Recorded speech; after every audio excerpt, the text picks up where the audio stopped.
right, guys, what's up? And welcome to the IncntrolGaming podcast, episode 16, live here at Comic Con. It's nice to see all of you guys over here. How are we feeling today, guys? How are we feeling? You got your drink? I see someone with a Wakanda Forever. So if you didn't know, this is the IncntrolGaming podcast. Myself, my name's Ole. And joining me, as usual, is my regular co-host, PK. PK, how's it going, man?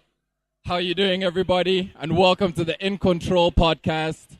Well, I'm sure you see us on YouTube once in a while. If not, it's okay. But yeah, we decided to join you live today at the Comic-Con. So we're hyped. We're happy to have like everybody else here and hope you enjoy. But I think that most of you are just here for the God of War. I'm seeing a few suspects. Yeah, but good to have you all here. And our third guest joining us today for this podcast is Daniel. Daniel, say what's up to the people. Hey, what's happening, everyone? I'm Daniel, avid gamer, member of Nerd Otaku, one of the people that organize these gaming thingies at the back, especially that Dragon Ball FighterZ. And welcome to IncntrolGaming podcast. Wishing you all the best in winning that God of War, and enjoy. So, guys, this is the IncntrolGaming podcast, youtube.com/IncntrolGamingZM. Same thing, facebook.com/IncntrolGamingZM. Two chuckleheads, me and PK, get together every week and discuss the latest stuff that's been happening in the world of games, giving our opinion on the industry and talking about the stuff that we've been playing that we think people might find of interest. Now, we're going to start off with first copy of the giveaway of God of War. So how this is going to work is throughout the podcast, we're going to have 3 trivia questions that this needs to work out correctly. So we're going to ask a question. First person to put their hand up gets to answer that question. If you fail, it'll go to the second person who had put their hand up, and they get a chance to answer that question. And we'll just move along like that. Okay, so we're going to start off because I see the people are eager for that God of War. By the way, these are the God of War games. They're going to be given away as codes, so we're going to need to get your details so that we can give those codes to you later on in the week once we have the game. All right. Are you guys ready? Are you guys hyped for God of War? Any hype for God of War? All right. So our first question, which is God of War related itself. In God of War 1, which came out in 2005, what is the name of the first boss Kratos kills in God of War 1? He was straight. He got it straight away, man. He got it straight away. Hold on.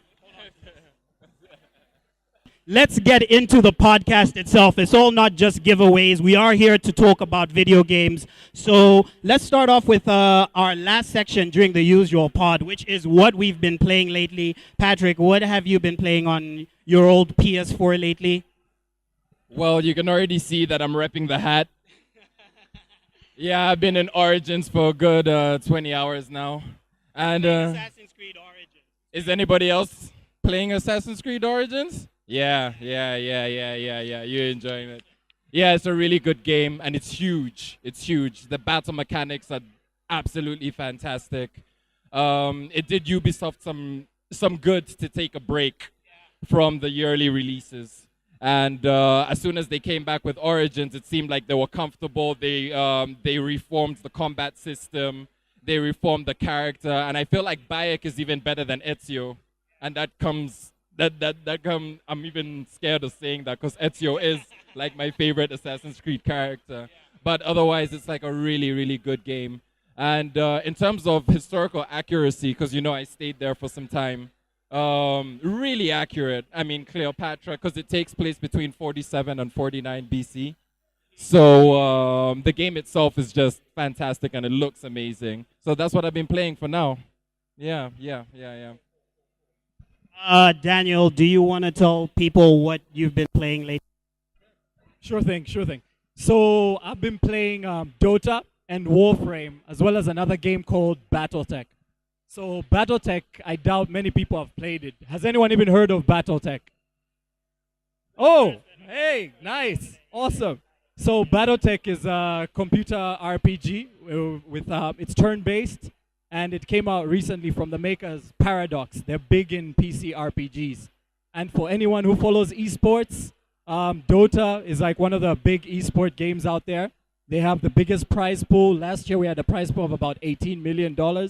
So people really get into that, and we actually have a good Zambian Dota scene. Like we have some great players, some people who actually play in tournaments.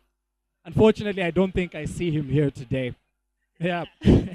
Anyway, yeah. So that's what I've been playing. Over to you, Ole. I'm going to go ahead and talk about God of War. I'm going to ruin God of War for everybody here and tell you exactly what happens in that game. No. Of course, I'm not going to do that. Everybody needs to experience God of War for themselves. I think what Santa Monica have been able to do in terms of reimagining gameplay concepts, in terms of reimagining narrative, and in terms of reimagining Kratos is nothing short of amazing. What they've also been able to do creatively with Atreus, his son in the game. Now you have a kid. He comes in terms of gameplay when you're taking on these monsters and that sort of thing. Like at the start of the game, he's never annoying. That is the most surprising thing about God of War. Like the son is never annoying in any case. It is in no way like an escort mission. And as you unlock the different skills that are available to the son, he becomes really, really almost like overpowered, I would even say. Like he becomes pretty much OP. But it's a really great game, and the thing that surprised me the most is like how expansive it is. Like the size of the game is absolutely incredible. Obviously, it's hard for me to talk about this game without mentioning spoilers, because it's really I'm talking like in ambiguous kind of phrases and that sort of thing, because I really want people to be able to experience that story by themselves. But I'll close off with talking about God of War and say, like, I think the storytelling is on the level of something like The Last of Us and Uncharted 4, which Naughty Dog do. So I think if you pick up this game, you're in for something really special. And we're probably going to be talking about this game as one of the games of the generation, you know? Yeah. Okay, so we're going to move on. I think that's all that we've pretty much been playing, isn't it? Yeah. All right, we still have 2 more copies of the game to give away, by the way. But yeah, before we move on to our topic of the week, are there any questions from people in the audience that they kind of want to ask us about games in general, what's happening in the industry, things they're looking forward to, stuff like Spider-Man. Detroit is out in a few months. Spider-Man PS4, Call of Duty, Black Ops 4, whatever things you guys would like to ask us or talk about that we can have a conversation. If anyone's interested, would be glad. Yeah, games you're excited about, what your favorite game of all time is. Would love to hear from any of you guys who are sitting here with us right now. God of War winner.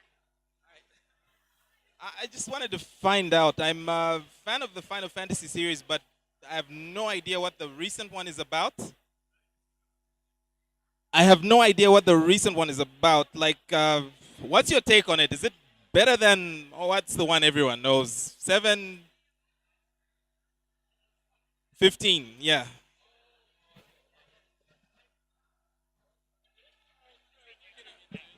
Okay, so Final Fantasy 15 sort of divided the fan base in a way, because on one side, you've got a real-time system. When it was launched, it lacked a lot of the features that it currently has now.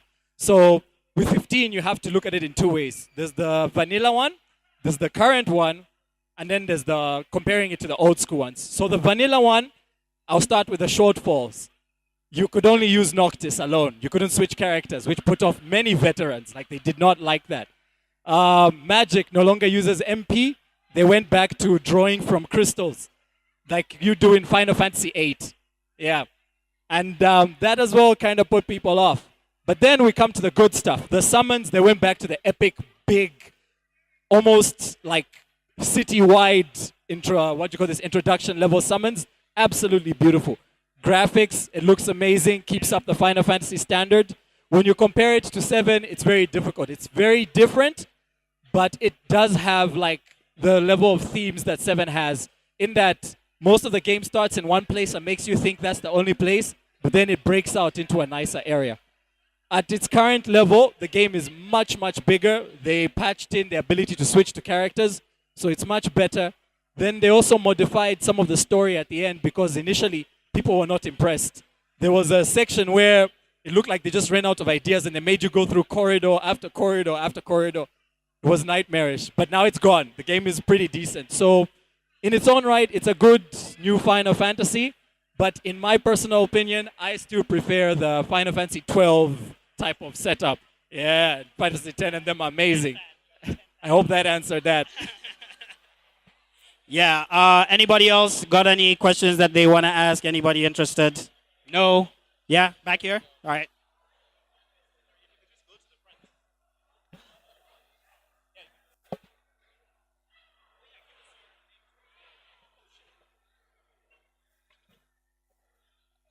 So my name is Travis, and I just want to ask which battle royale game is better between Fortnite and PUBG?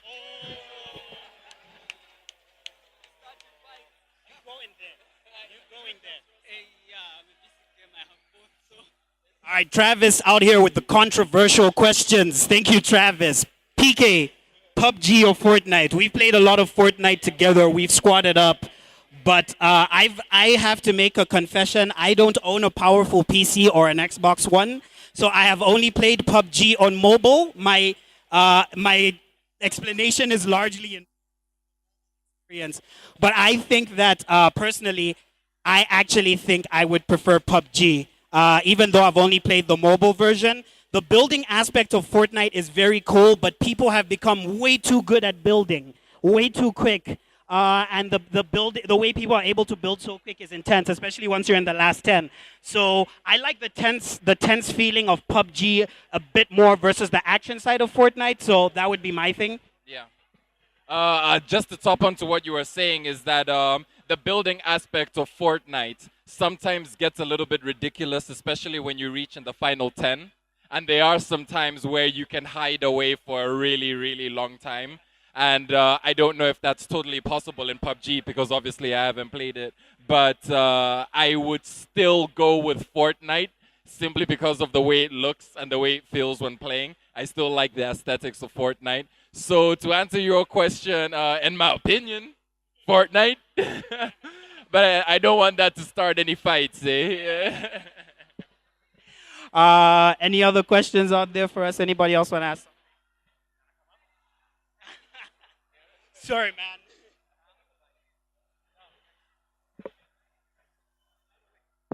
In case any of you didn't know, this is one of our first pro gamers in Zambia. Mwelele Puizas. Yeah, they actually recently won a tournament in Kenya. They won a total of about 50,000 plus kwacha, 60,000 kwacha in gameplay prizes. So first tourney, first win in MKX. These are our boys. I have a question. I'm sure most of you have seen Red Dead Redemption 2 trailer, right? Yeah, and they announced that the story this time is different from all Rockstar games where it's more of the player than the way old games were, where like it's a cutscene, things go that way, this way, that way, yeah. But this time it's more of like the player deciding, and it will have more than like 100 outcomes and stuff where if you can even customize the HUD, you can like completely remove it, and it won't show like from cinematic to gameplay. And sometimes you can be playing through a cinematic. Like when the cinematic, you can be running around doing your own stuff. So like I think it's a really cool feature that it's the first company that's ever thought of that. And the fact that they are the first company who've made like 6 billion from a game, which is really big. So I think Red Dead Redemption will beat GTA 5 in terms of... And I think, yeah, I think everyone should get it here. You should. It's more like making your own story in a cinematic. Thanks for that. Who is excited about Red Dead Redemption 2? You guys hype for that Red Dead 2, man. Yeah. Red Dead, I think... Oh, go ahead. And for those who watch Westworld, you can make that story in Red Dead. Yeah, that's a nice one, man. Like Red Dead Redemption 2 coming up. October 26th, I believe, is the release date. I'm really excited for that. Quickly to say my part about Red Dead, I'm really excited about the living world aspect of it because in GTA 5, you remember when you would switch characters, you'd come into a character and they were doing something completely in their own lives and it felt like you had left them for a bit of time and they did stuff. So that's the kind of thing that they're going to be doing with the gang, with Dutch's gang. Like, you leave the gang for a while, you come back, things have happened. The gang will be asking you, where have you been? Why have you ignored us for so long? That's the kind of living aspect I'm interested in seeing, yeah. Yeah. You want to say something? You ever noticed there are no kids in GTA 5? These controversial statements, we all know why. Yeah, I don't know. Anybody else want to add something to... Let's move on to the next question. Yeah. Give us your name and your question. My name is Emmanuel Capasa. I personally like Watch Dogs 2 because it's really fun, really diverse. Are we hoping to see Watch Dogs 3 in future? What do you think, like, personally?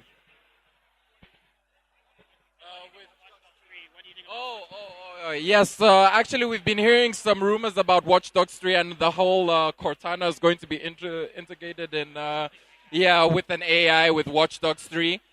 Personally, Watch Dogs 2 was a pretty good game. It was a much more, it was much better than Watch Dogs 1 because we really didn't like, what's his name, Aiden.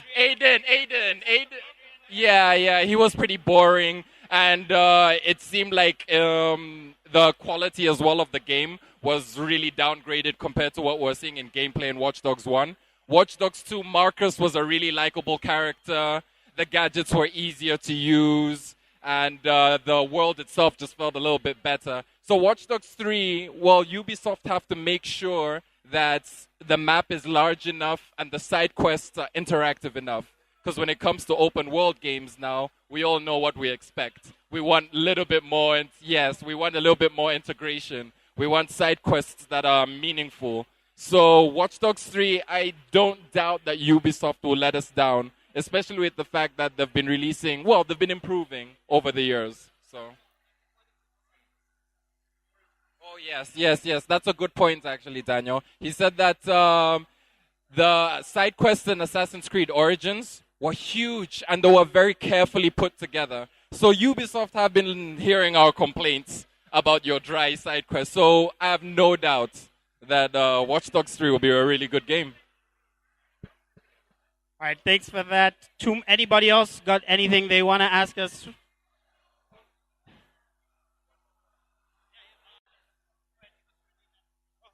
My name is Andreas.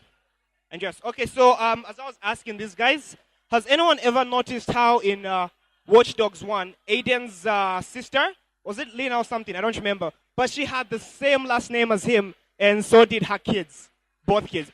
What's up with that? Anybody ever noticed that? Right? I don't judge. I mean... Well, all I can say is that things went bad with whoever she had the kid with, but single mom, let's assume that. I was trying to gather the question at the end there. You said Aiden and his, same surname? So it's potentially that's their together baby? Is like with the nephew? Because she had a kid, isn't it?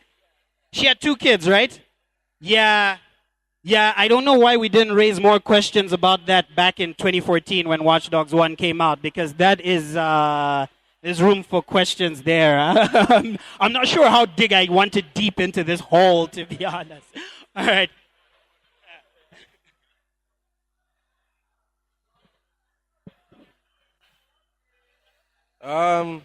Hi everyone. My name is Mumba. I wanted to hear your contributions when it comes to something been plaguing the gaming industry, which is microtransactions. I don't know if you guys have noticed this these past years. Like I'm a 2K gamer. I play 2K a lot. So you have to buy VC and know that. Like the days when we had to actually grind to get good stuff in a video game are long past us. You see, because I really liked Shadow of Mordor. It was a great game, great combat. All that.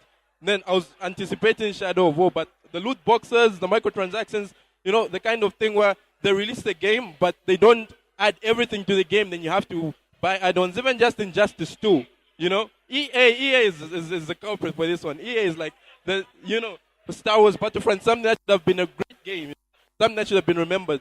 And then we have Injustice 2. I like Injustice 2. I play NetherRealm Studios games a lot. But when Injustice 2 came out, Red Hood was already advertised as a DLC character before the game came out. Why didn't they add him to the game on release date? So we see all this with microtransactions, and people having to pay more money for a product that they already get at the full price. You see, and then we have these games, these newer games that are coming out, like Uncharted 4. Uncharted 4 is a single-player experience, great game. Horizon Zero Dawn and the new God of War. A game which $60, right? You get it for $60, and all the content is in the game. So I wanted to hear everyone's contribution as to whether you think the success of these great games at the full price, $60, and the lack of add-ons and loot boxes, how influential is it going to be to changing the industry? So that we go back to the days when we just play games for the fun, Yeah, I think that's all. Okay, so I, for one, am like a big anti-proponent for loot boxes. Especially the form of microtransactions that comes in the form of loot boxes is the one I hate the most. And we have to give a big shout out to EA, because last year they done goofed with Star Wars Battlefront so badly. They pushed everyone too far with how far they wanted to go with monetization. And we understand that they have to make money and the like, but when you start to nickel and dime players and it starts to affect the gameplay as well as content in the game, then something is wrong. And unfortunately, video games are not heavily regulated. It's a good and a bad thing. The good part is that we get innovation. We don't have limits on what people can do. The bad side is that we tend to end up with payment systems and monetization schemes like loot boxes. Thankfully, because of the butchery of EA, it seems that the trend might be dying down, because even in Shadow of War, recently, Warner Brothers released a patch that removed the war chests where you could get orcs and the like, which is horrid. And then they admitted that the war chests affected the gameplay, even though when they were releasing it, it was a choice for players to buy. It was terrible. And EA, obviously, you can no longer purchase loot boxes in Star Wars Battlefronts. They call them crates for now. But apparently it's not coming back. We're just getting cosmetics and the like. So that's gone. And for most people, we're wondering what's going to happen with Anthem. That's the big question. The next big game from EA, how are they going to deal with that? Because it also caused the downfall of The Last Need for Speed. I'm sure not many people even played it, because it was so badly received. The only way you could upgrade your car was by buying card packs. And then those card packs were what you used to upgrade your car, and you obtained them at random. And people were just like, you can't do that in a racing game. It's garbage. So hopefully, with the debacle that EA put across, loot boxes are dying down. And with the way the single-player games are performing very well, it looks like we might actually have some hope this year.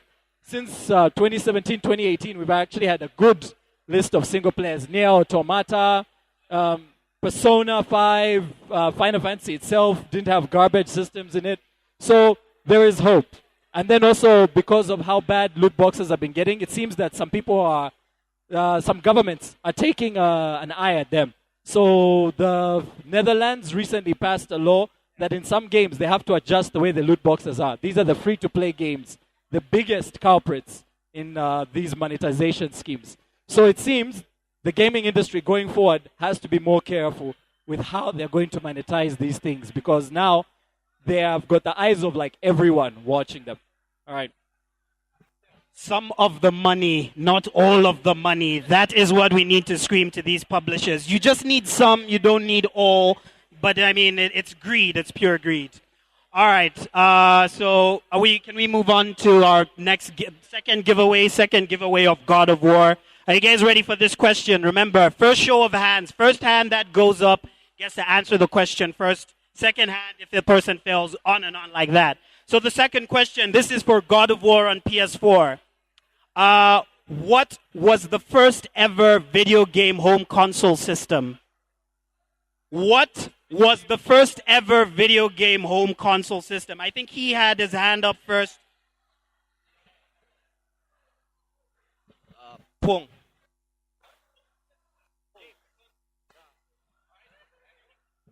Atari. Well done. Well done. What's your name? Tao. Tao.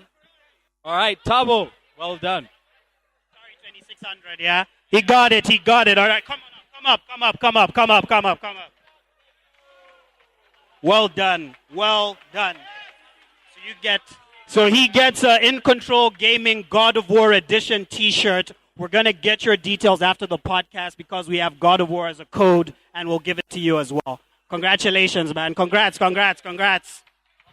So we're now like kind of we're going to do Topic of the Week, our regular podcast feature where we discuss something that interests us in the video game industry happening right now.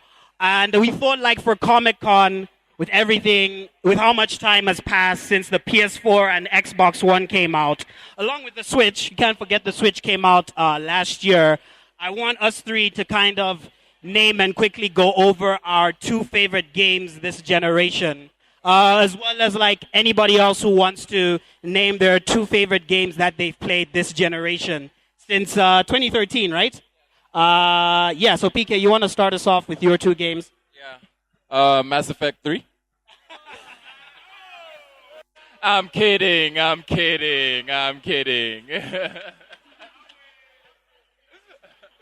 Well, we can all agree that we are reaching the climax of this generation of consoles. I mean, it has been around for 4 or 5 years, and we can say that there has been a great lineup. But up there, I mean, we have to state the obvious ones. I think one of them would definitely be The Witcher 3.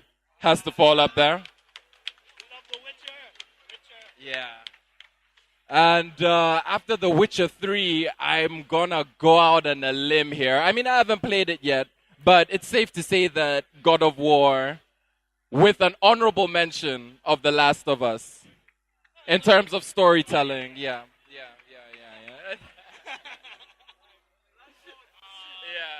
Yeah, for me, there's been a lot of good games this generation. There's been tons of stuff to play. But I just beat this game a few months ago. And Persona 5, do we have any Persona fans in here? 2 Persona fans in the house.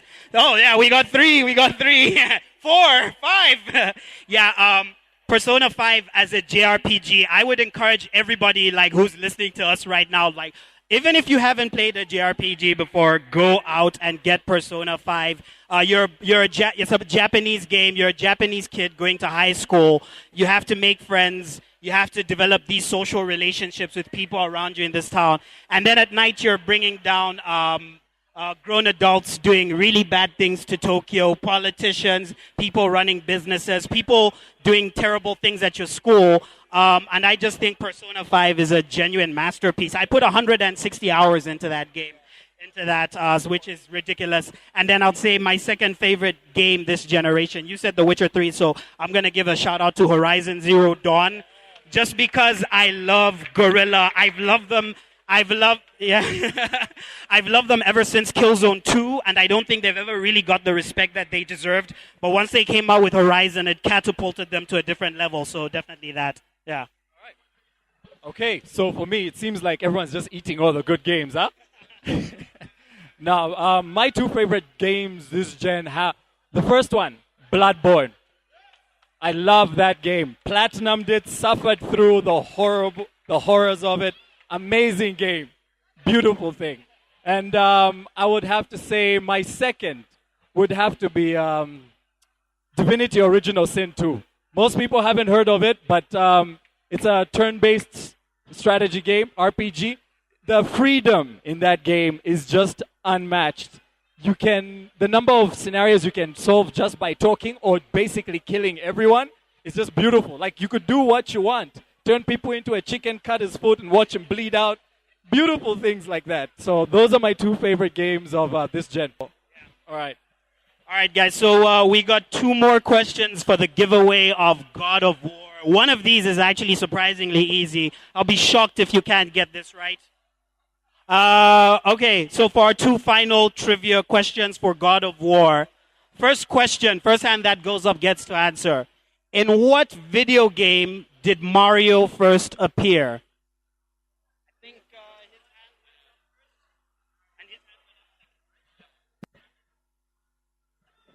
NES. Donkey Kong. Fantastic. Well done. Sorry. What's your name? Mwamba. Mwamba. Mwamba. Mwamba, congratulations. You can come through this side. Well done. Well done. Get your info, yeah?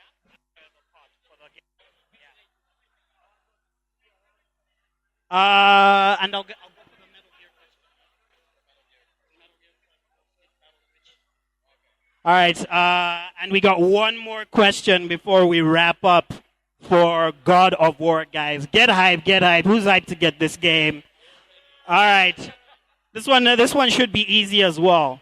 In Metal Gear Solid 4, Solid Snake's final battle is against which enemy? You sure? Is it first? Is that first? Yes, first. All right, come on. I want you to get the name absolutely right.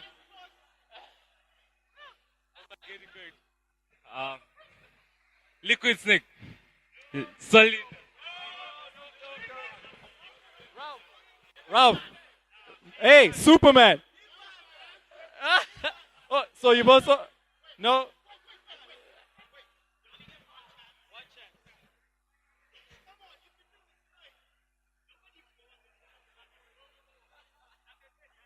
Revolver Ocelot? Revolver Ocelot. What? Unfortunately. All right. Mwelele Puizas. I think it was Big Boss. Was it? No. All right. He's next. Liquid Ocelot. All right. Congratulations. Come over and get your shirt. So I think that's pretty much it, guys, for our IncntrolGaming podcast recorded live here at Lusaka Comic Con. The guys who came up to watch us talk and the chuckleheads over here, thank you so much for coming. Please check out our YouTube channel, youtube.com/IncntrolGamingZM. You're going to find all our stuff there. We do a weekly podcast. We do Let's Plays. We do reviews here and there. Facebook.com/IncntrolGamingZM as well. On Twitter, I'm Ole_Gunner. On Twitter, Patrick here. Pato_Kafu. And Daniel. Sin, SYN with 4 underscores. All right, guys. Yeah, so definitely take a look at our YouTube page. Thanks so much for coming to see us over here talking about games. Congratulations to all the guys who won copies of God of War. Really hope you enjoy the game, and that's going to be it from us. Cheers. Thanks a lot, guys.